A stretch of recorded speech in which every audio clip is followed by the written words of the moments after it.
guys too. What is it about Minnesota over the years that's kind of set them apart as a team that's been at or near the top of the Big Ten here for a number of years? They have good players. I mean, they play defense and they can really pitch. I mean, the years that they've always had that, and then the years when they put together a special offense, they go to super regionals, and that's what they had last year. Just have the full package, and they just don't beat themselves. And when you do that, you got a chance to win on a consistent basis, and they've done that for a long time. How are you guys doing health-wise going into this weekend with, I guess, is Chad available, or what's kind of his situation? Yeah, he's available, and Spencer's still out, but he's moving around, which is good to see. I don't have a timetable on him, but he's definitely progressing, so that's good. Other than that, yeah, we're a decent spot. You, Waldron, Fisher, Edens? Yeah, same. Is that built on what Reese did last weekend? Kind of showed you guys what he could do? Yeah, just the experience, and the stuff's there, and just from who's in a position that can mix their pitches and field their position and competitively pick and control the running game, all those things, and he checks the box there, and we have guys that we can go to if it doesn't work out, but Reese is definitely a guy we've always eyed as a starter, and I know he wants to do that. And the last couple starts, he's really delivered, so hopefully we can keep that up. You guys scheduled competitively, especially on the road for the non-conference. How much do you think that prepared these guys to have their first road Big Ten series, a tough team like Minnesota? Well, they should be numb to whatever they see. I mean, that being said, we'll probably see one of the best arms in the country right out of the gate on Friday. I mean, it's just another great challenge for us. But yeah, I mean, most of our guys, a lot of them, not the young guys, I guess, but the older guys have played there, and they know what to expect, and they know Minnesota is a very quality program, so just got to go out and play well. What's pleased you most about this during this winning streak for you guys? What's been most impressive to you? I think defensively we're starting to play like we can. We've limited the free passes. Just when you're not helping create offense for the other team, I mean, that's a big deal. I don't think we particularly swung the bats great throughout this time, but I think just coming off that long break and not showing a ton of rust, I like that. And now hopefully as we continue can get some games on a consistent basis, we can play consistent baseball. Is there a challenge as a coach when your team wins 6 straight to keep guys teachable and from getting too inflated and that sort of thing? I don't think with this group. I think, again, early on you play some quality teams and you get humbled, and then you play some quality teams and you have some success, so you understand your lane in this whole thing and know that, we're decent, we can get better. We're definitely not a roll the balls out there and going to win team, so we know we have to play well, but like I've said from the get-go, these guys got fight in them, and they like to get after and compete, so I think anytime they're going to be challenged, I think after that Oregon State weekend, they took that personally, and they're going to respond to the challenge.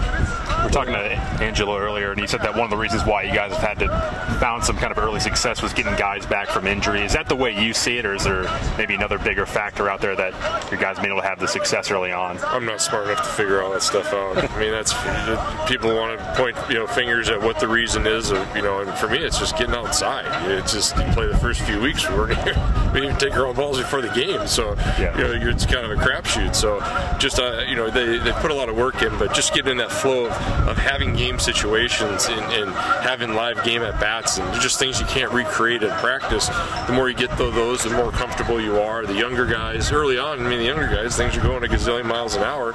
It should start to settle down a little bit for them now, and it's just there's so many things that go into it. I don't have one thing that has made a big difference. You got a lower amount of free bases to this point this year than you did, I think it was the last 3 years at least. Do you think that helps a young infield, especially defensively, kind of calm their nerves a little bit, not having to worry about guys on base? Well, I agree with you. The biggest thing it does is it keeps you in the flow of the game. It's like every time you're playing defense and it's a 2-0 or 3-1 count, you're just, here we go again.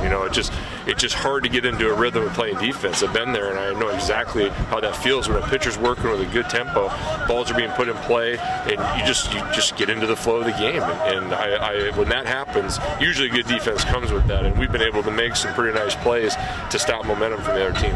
When Angelo kind of busts out of the slump like he did the other night, is that just a matter of he was due? Is that him? Did you see a change in approach for him up there last night, or what do you credit that to? Well, I think every guy's going to make little adjustments here and there with their swing, but I truly believe with kids this age, it's all about their mentality and not trying to do too much edge, not being too anxious, and just going and playing the game. I mean, the sooner you can get to have that mentality of just playing in your backyard, not worrying about whatever happens, the better. And sometimes you say that, but then you have to go out there and actually tilt and say, screw it, they just go play.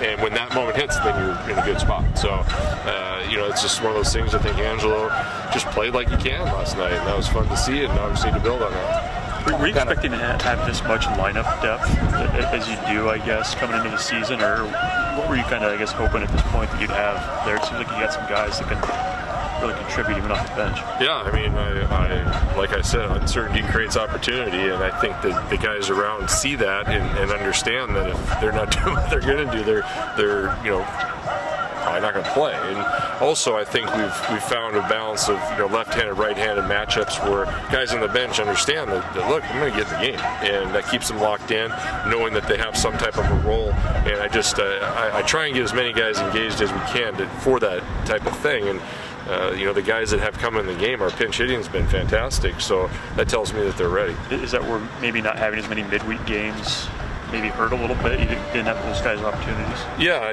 no doubt about that. And there's still some other guys I like to get in there, but and on the mountain, some of the younger guys that maybe aren't quite as far along, would have been nice to get them a few more innings in more of those games, but I can't do much about that now. But it's those midweek games are huge because you want to get those guys some experience. Looked like Kyle followed up last Wednesday with some good command last night. Was from first inning to the ninth. Was that kind of what you were looking for last night in midweek game from your pitching staff? I'll take that in a heartbeat. Yeah, I mean, Kyle came out and first two guys smashed doubles off him, and that could have got sideways in a hurry, and was able to limit to one run, which was huge. And I think Kyle just controlling his emotions there. But the thing I like from his last start to this start is he was holding his velocity in the fourth inning. He really fell off towards the end of the third and the fourth in his first outing. Now he threw a lot, more pitch, had more stress pitches, so he got a little tired. But I just that continuing to maintain your stuff is so vital as a starter, and he's showing signs he can do that. With Spencer, is it an ankle? Yeah. I don't know. I guess you just call it a sprained ankle. Yeah. Players said they're going to sleep on the way up to the bus. Coaches, what do you do on a bus trip?